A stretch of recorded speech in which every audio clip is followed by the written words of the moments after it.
What we love about addressable is the ability to get more targeted and get more efficient in hitting audiences.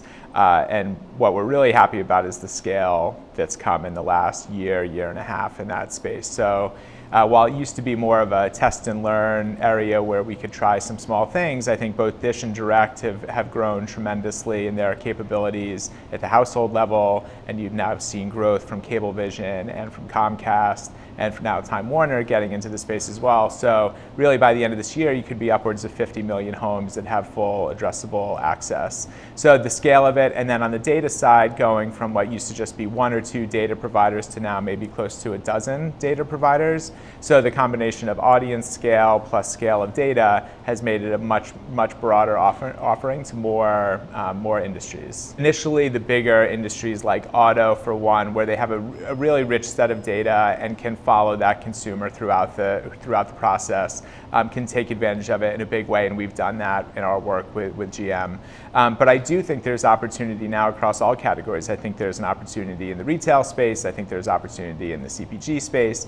What gets harder is you just need to get more granular with data. And I think, you think about CPG, a lot of the products are available or needed in every household. It's not necessarily a limited number of people who are buying something. So I think, again, it's that data that's made it more accessible to all of these other categories. I'm afraid to say I would love to see more data, but yeah, I think more data will always help. I do think there's obviously some situations with vendors and the data that they have access to. I think NBC Universal is a great example where what does NBCU have access to within their Comcast relationship, and how do we unlock some of that, get better set-top box data, Time Warner, how do we get to that data? So the legal piece of it is really hard to navigate and certainly not my area of expertise, but in general what we're looking for is to get to that and allow us to make better one-on-one connections at the household level. What about creativity, content?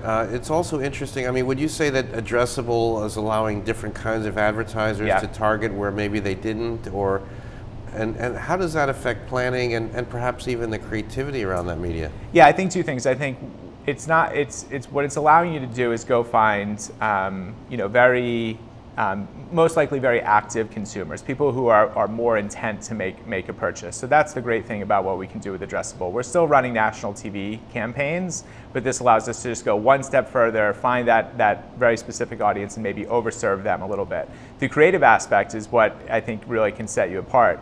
Working with somebody like a Brightline who can come in and build some interactive components in that as well. So not only are you targeting that household, but then sending them a slightly different creative message can be really powerful. So you get better interaction, you get people kind of digging deeper into the content that's provided, and you're not just running your 30-second commercial, you're running that with an overlay and then saying, if you need more information, click here, and you have a really active consumer ready and wanting that info. Crazy time in New York with the new fronts, the Upfronts, and how do you see the marketplace changing? What are some of the dynamics, and are there changes in terms of sort of pre-buy, spot, programmatic? How do you see what are your thoughts on the state of things? Yeah, I mean, I think it's going to be a really interesting marketplace. We're excited about it. I was saying to some of the team just today and some of our clients that there is a lot of change, and I do think it creates a lot of opportunity. We have to think about this year's marketplace different. The upfront is very much about supply and demand and trading some inventory and laying that base layer, but it's not a 2-week cycle and we're done and we'll see you next May.